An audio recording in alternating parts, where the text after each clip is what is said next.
외교관이라고 하는 직업을 가진 한 남자가 있었습니다.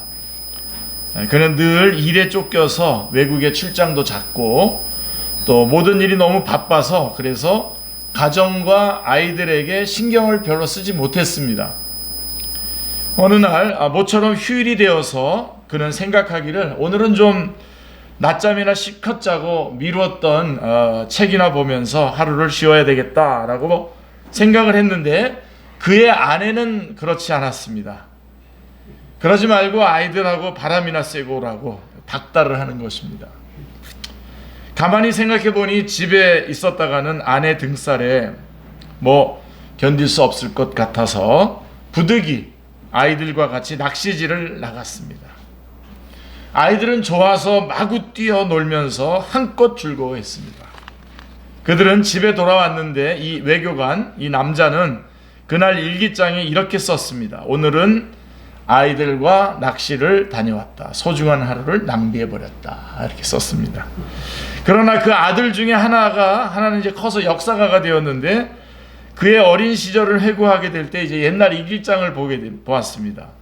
그 옛날 일기장에 이 아들은 이렇게 기록하고 있었습니다. 그날을 오늘은 아버지와 함께 낚시를 다녀왔다. 나의 일생에 가장 기쁘고 행복한 날이었다. 예. 여러분은 어떻습니까? 어느 쪽입니까? 예. 초등학교 3학년 어린아이가 어느 날 어머니 앞에서 아주 두꺼운 책을 읽고 있었습니다. 초등학교 3학년이요. 예. 어머니가 아이에게 다가와서 야 무슨 책을 읽고 있니? 하고 물으면서 봤더니 육아교육법이라는 책이었습니다. 그래서 어머니가 왜 이런 책을 읽고 있니? 그랬더니 그 아들이 이렇게 대답했다고 합니다. 제가 올바른 교육을 받고 있나 알아보려고요. 자, 여러분이 잘 아는 바와 같이 한때에 우리 사회를 떠들썩하게 했던 지존파라고 하는 범죄 조직이 있었습니다. 그 지존파의 대부가 법정에서 사형 선고를 받습니다. 그때에 되어졌던 이야기인데요. 그는 옛날을 회고했습니다. 17년 전에 초등학교 시절에 학교의 선생님께서 호되게 그를 꾸지람했답니다. 왜 너는 그림 그리는 걸 알면서도 크레용을 가지고 오지 않냐? 왜 번번이 가져오지가 안 가져오느냐? 무슨 정신으로 이러는 거냐? 아무리 나무래도 그는 말이 없었습니다. 너무 가난하고 가정 형편이 어려워서 못 가져왔습니다. 라고 이렇게 말하고 싶지가 않았던 겁니다. 선생님은 그가 주의를 잘못하는 줄 알고 생각이 모자른 줄 알고 혹은 반항하는 것처럼 생각이 돼서 아주 충혈된 눈으로 그를 노려보면서 마구 때렸습니다. 마구 때리면서 끝에 이렇게까지 말을 했습니다. 이 녀석아, 훔쳐서라도 가져와야지. 훔쳐서라도 준비물을 왜 안 가져와? 그러면서 야단을 친 거예요. 그때 이 아이는 이제 빗나가기 시작한 겁니다. 그래서 그는 사형장에서 최후 진술을 합니다. 초등학교 선생님이, 국민학교 선생님이죠. 그때 그렇게 말했겠죠. 초등학교 선생님의 그 말 한마디가 내 일생을 바꿔놓았습니다. 그때부터 저는 훔쳤고 도둑질하는 것을 배웠습니다. 도둑질하는 것을 즐겼습니다. 그리고 오늘의 운명, 내 운명은 이렇게 됐습니다. 때로는 나도 모르게 한 말 한마디가, 내가 불쑥 내뱉은 말 한마디가, 잠깐 보여준 사건 하나가 어린아이의 일생을 이렇게 바꿔놓고 만다는 것입니다. 독일의 어느 초등학교 교장 선생님은 연세가 아주 높으신데도 학생들을 볼 때마다 머리에 썼던 모자를 벗고 정중하게 항상 아이들한테 인사를 했답니다. 왜 그러시냐고 이제 그러니까 이 애들이 앞으로 자라서 이 가운데서 대통령도 나오고 목사님도 나오고 학자도 나오고 훌륭한 분들이 다 나오게 될 텐데 그래서 나는 지금부터 이 애들을 존경합니다. 예. 실제로 바로 그 교장 선생님 밑에서 인사를 받은 아이 중에 하나가 마르틴 루터 종교개혁자가 됐습니다. 예. 오늘 본문에서 야곱은 자기 형을 맞이하며 자녀들을 소개합니다. 처음으로 만난 큰아버지에게 조카들을 소개하는 것입니다. 그리고 너와 함께한 이들이 누구냐라고 하는 에서의 질문에 야곱이 대답하는 말입니다. 하나님이 주의 종에게 은혜로 주신 자식들이니이다. 예. 우리 형제가 노란 색깔로 여기 표시해 줬는데 여러분 잘 보시길 바랍니다. 너희 함께한 이들이 누구냐 그랬을 때 은혜로 주신 자식들이니이다. 예. 오늘 이게 여러분 가슴에 확 들어왔으면 설교 끝입니다. 이들이 누구냐? 하나님의 은혜로 주신 자식들이니이다 라고 이렇게 대답을 했습니다. 하나님이 주의 종에게 은혜로 주신 자식들이니이다. 아멘. 엄청난 의미를 지닌 한마디입니다. 야곱은 아내가 합법적으로 둘 아닙니까 여러분? 언니와 동생이 둘 다 야곱의 아내입니다. 하지만 야곱이 진짜 사랑한 여자는 동생 라헬입니다. 그렇죠? 세상에 이런 사람이 또 어디 있겠습니까? 야곱은 무려 7년 동안이나, 그리고 나중에 또 7년을 더 했습니다만은 7년 동안이나 라헬과 연애를 했습니다. 얼마나 뜨겁고 질긴 사랑입니까? 성경은 이렇게 말씀해요. 그거 어느 정도냐면 그를 사랑하는 까닭에 7년을 며칠같이 여겼더라 라고 이렇게 말씀하고 있습니다. 창세기 29장 20절에 말씀하고 있습니다. 야곱은 라헬과의 연애에 정신이 팔려서 세월 가는 줄도 몰랐습니다. 그렇게 해서 한 결혼입니다. 예. 그런데 언니 레아는 그때 벌써 아이를 넷을 낳았습니다. 자, 문제는 정작 야곱이 사랑했던 여인인 라헬은 아이를 못 낳는 불임입니다. 바로 그런 관계로 라헬은 고민이 깊었습니다. 뿐만 아니라 라헬은 질투가 아주 심한 여자였습니다. 아주 성경에서 제일 유명합니다. 그쪽 방면에서는. 그래서 참 못되게 굴었죠. 야곱의 생애를 잘 보면요, 면밀히 연구해 보면 야곱은 바로 이 라헬 때문에, 그가 정말 사랑했던 여인 그 라헬 때문에 많이 힘들었습니다. 라헬은 일마다 야곱을 몹시 곤란하고 힘겹게 만들었습니다. 심지어 라헬은 남편 야곱에게 이런 끔찍한 말까지 합니다. 내게 자식을 낳게 하라. 우리 옛날에 개그맨들 많이 했죠. 내 알을 낳아도 내게 자식을 낳게 하라. 그렇지 아니하면 내가 죽겠노라. 이렇게까지 말했습니다. 야, 무시무시하죠. 예. 이에 대해서 야곱은 이렇게 대답합니다. 그대를 임신하지 못하게 하시는 이는 하나님이시니 내가 하나님을 대신하겠느냐?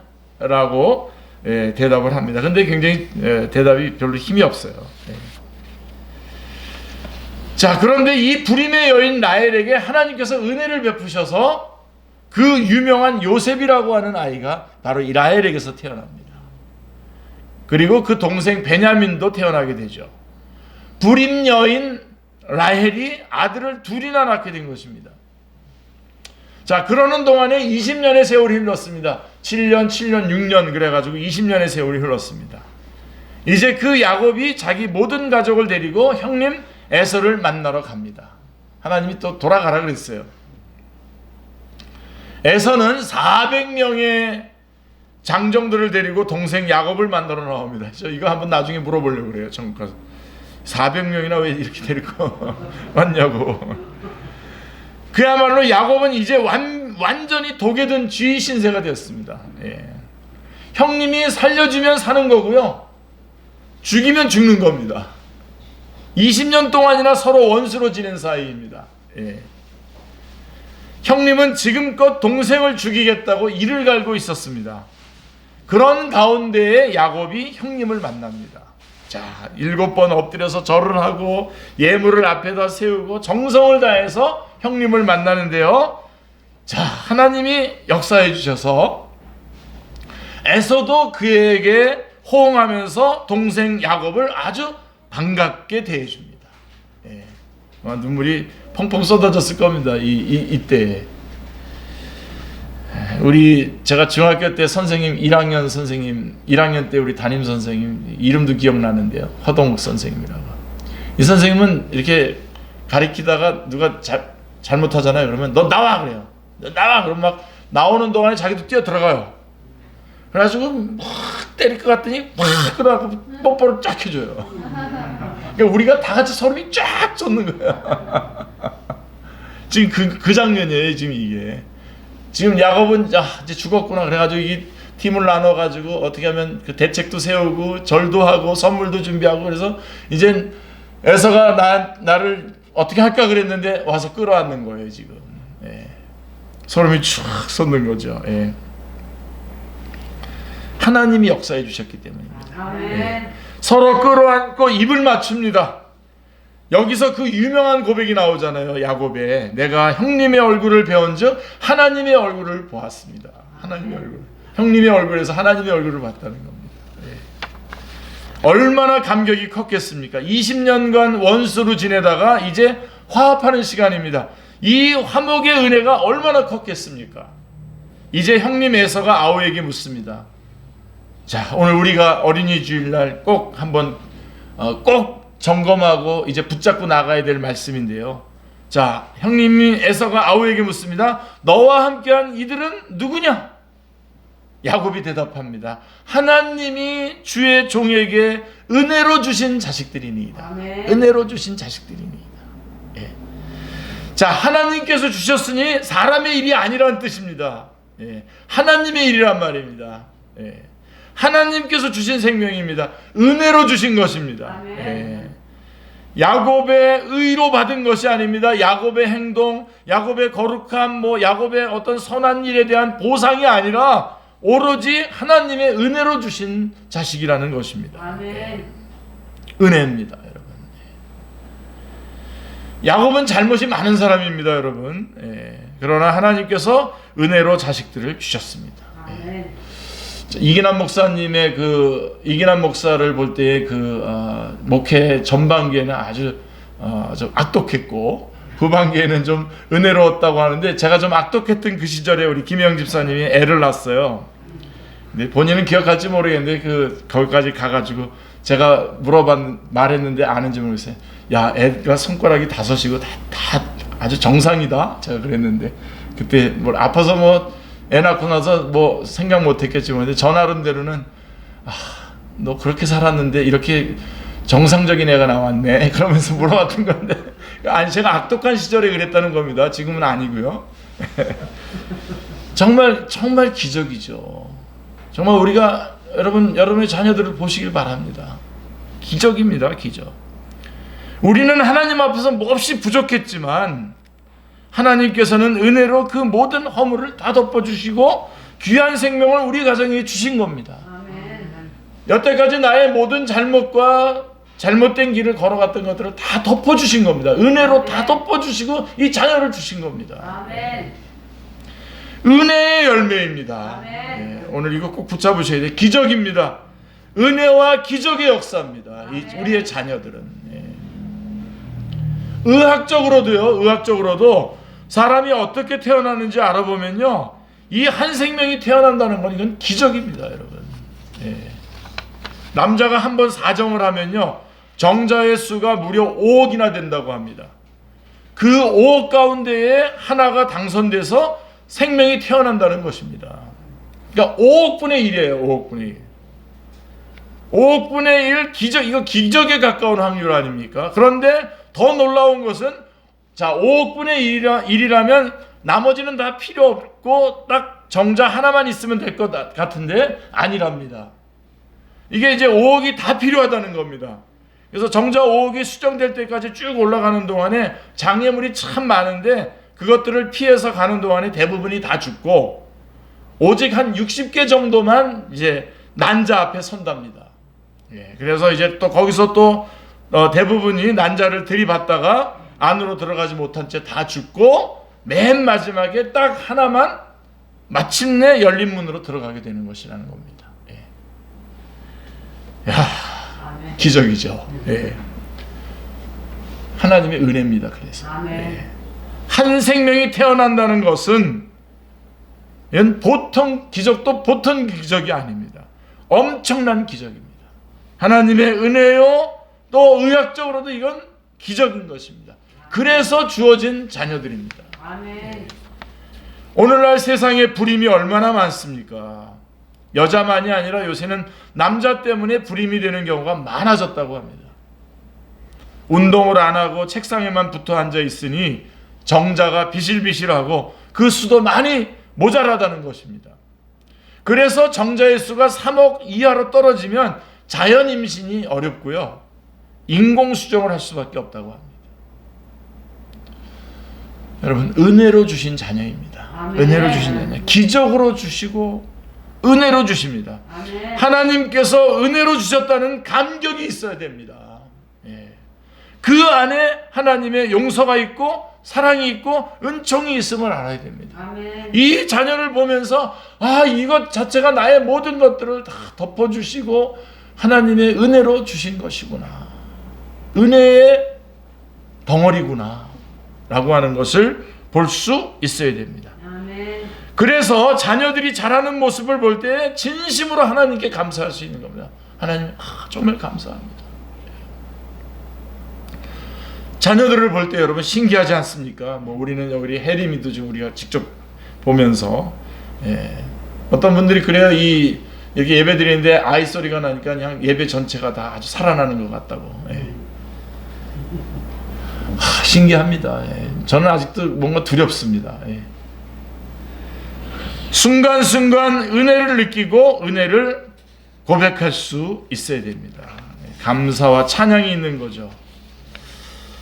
자, 그 옛날 아브라함은 100세에 이삭이라고 하는 아들을 얻었습니다. 100세. 그 이삭을 아브라함은 너무나 사랑했던 것 같습니다.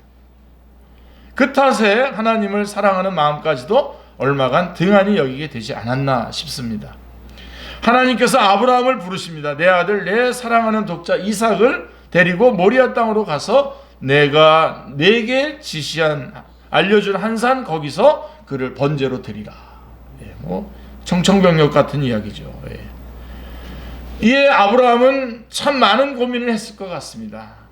그렇지만 마지막에는 하나님께서 주신 자녀를 하나님께 바치기로 결단하는 겁니다. 그래서 이삭을 데리고 모리아산에 가서 하나님께 바칩니다. 그때 하나님께서 말씀하십니다. 내가 내 아들 내 독자까지도 내게 아끼지 아니하였으니 이제야 내가 하나님을 경외하는 줄을 아노라. 말씀하고 있습니다. 그리고 그 자손에서 메시아가 태어났을 것을 말씀하십니다. 창세기 22장 16절로 18절에 보시면 이르시되 여호와께서 이르시기를 내가 나를 가리켜 맹세하노니 내가 이같이 행하여 내 아들 내 독자도 아끼지 아니하였은즉 내가 내게 큰 복을 주고 내 씨가 크게 번성하여 하늘의 별과 같고 바닷가의 모래와 같게 하리니 내 씨가 대적의 성문을 차지하리라. 또 내 씨로 말미암아 천하 만민이 복을 받으리니 이는 내가 나의 말을 준행하였음이라 하셨다 하니라.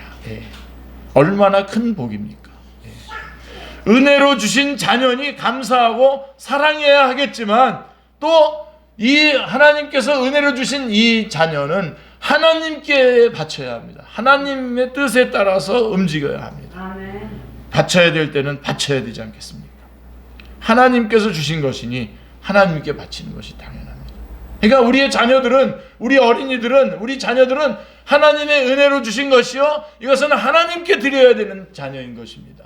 아멘. 하나님께 데리고 가야 되는 겁니다. 하나님께로, 하나님의 뜻에 합당하게 이끌어 줘야 됩니다.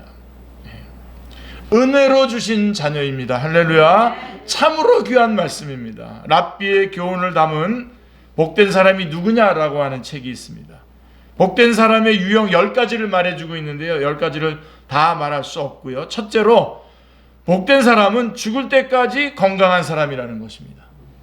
얼마나 오래 살았느냐가 중요한 게 아니라 건강하다가 그저 죽을 때까지 건강하게 사는 사람이 최고로 복된 사람이고 1번. 그 다음에 10번째가 뭐냐면 10번째가 중요한데요, 자녀들한테 존경받는 사람이 복된 사람이라는 거예요. 자녀들이 감사하는 사람이 정말 복된 사람입니다. 잠언 31장 28절 말씀에 이런 말씀이 있죠. 그의 자식들은 일어나 감사하며. 자식들이 일어나서 부모님께 감사한다는 겁니다. 이래야 복된 사람입니다. 자식들이 부모님께 살해하는 자녀들, 그런 부모가 복된 사람이다. 자, 그런데 자식들에게 원망을 듣고 불평을 듣는 사람이 있습니다. 마지막에는 자식이 부모를 저주합니다. 막. 예. 당신 같은 사람에게서 태어난 것이 원망스럽다고 막 말합니다. 예. 어떻게 하면 좋겠습니까? 어느 가정에서 아버지가 경제 문제로 몇 달 동안 감옥에 갔다 왔어요. 그 집에 아이들이 말합니다. 아버지, 저희는 이제 아버지 때문에 장가도 못 갑니다. 부정한 사람이 아들이라고 해서 딸을 주지도 않습니다. 저는 아버지의 아들이 된 것을 저주합니다. 아버지가 부정하게 사셨기 때문에 저는 이제 부끄러워서 살 수가 없습니다.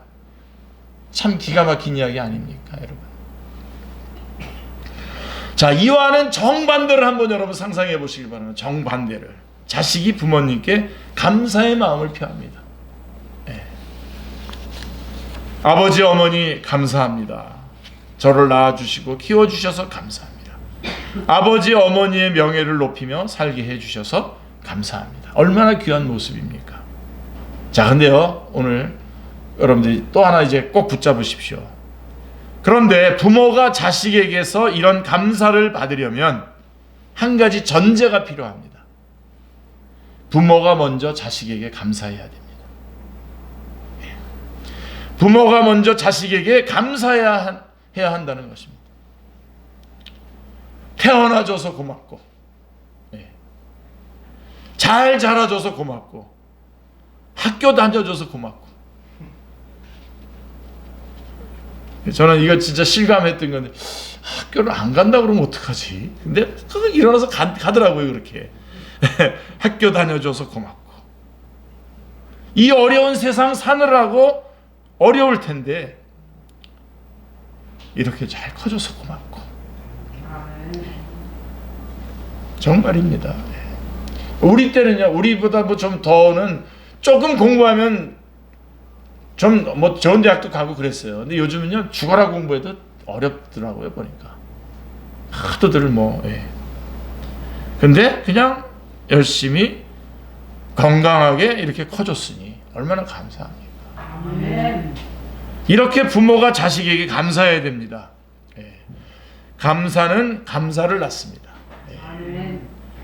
내가 자식을 향해서 고맙다고 해야 자식들도 부모를 향해서 고맙습니다 하는 것입니다. 놓치지 마시길 바랍니다. 자, 나는 원망하는데 저쪽에서 감사하겠습니까? 공부야 잘하건 못하건 상관없습니다. 우선 건강하니 고마운 것입니다. 볼 때마다 행복하게 여기고 감사해야 합니다. 할렐루야. 자, 너희들을 생각할 때마다 내가 감사하고 정말 너희들을 위해서 하나님 앞에 기도할 때마다 나는 내 생애에서 최고의 긍지를 느낀다. 최고의 영광과 긍지를 느낀다. I am so happy because of you. 이런 거 아닙니까?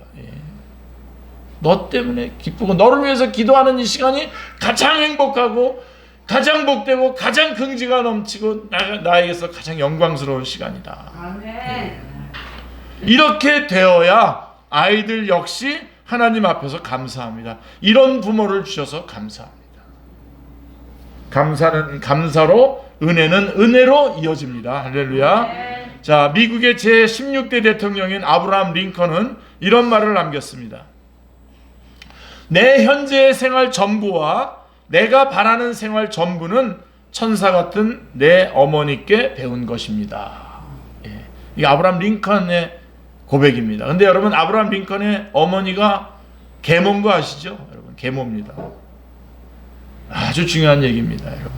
자신의 기도 생활과 생활 철학과 같이 그 모두를 링컨은 그의 어머니께 배웠노라고 고백하고 있는 것입니다. 링컨 대통령은 그런 천사 같은 어머니를 주신 하나님께 감사한다고 했습니다. 여러분, 가장 귀중한 교육은 은혜를 아는 것입니다. 은혜를 아는 것입니다. 하나님의 은혜를 알고 감사하고, 하나님의 은혜 안에서 자녀에게 감사하고, 자녀는 부모님께 감사하고, 이것이 바로 하나님께 영광 돌리는 길이요 주님의 은총입니다. 할렐루야. 하나님이 은혜로 주신 자녀입니다. 할렐루야. 하나님이 은혜로 주신 우리 어린이들입니다. 아멘. 기도하겠습니다. 하나님, 이렇게 소중한 또 공동체를 우리 축제교회도 만들어 주시고 이 교회 안에 귀한 자녀들을 주시고 오늘 그 자녀들이 하나님의 은혜로 주신 자녀들인 것을 가르쳐 주셔서 하나님 감사합니다. 이제 보면서 함께 살아가면서 기뻐하고 감사하고 하나님 앞에 영광 돌리면서 살아가는 하나님의 은혜를 통해서 또 하나님의 은혜를 낳는 감사하며 또 감사를 낳는 그러한 우리의 축제 모든 식구들 다 되게 하여 주시옵소서.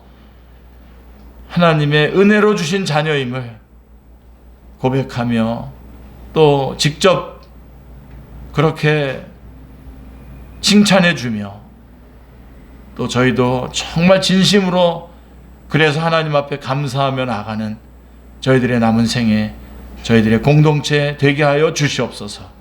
감사드리오며 주 예수 그리스도의 이름으로 기도드리옵나이다. 아멘. 500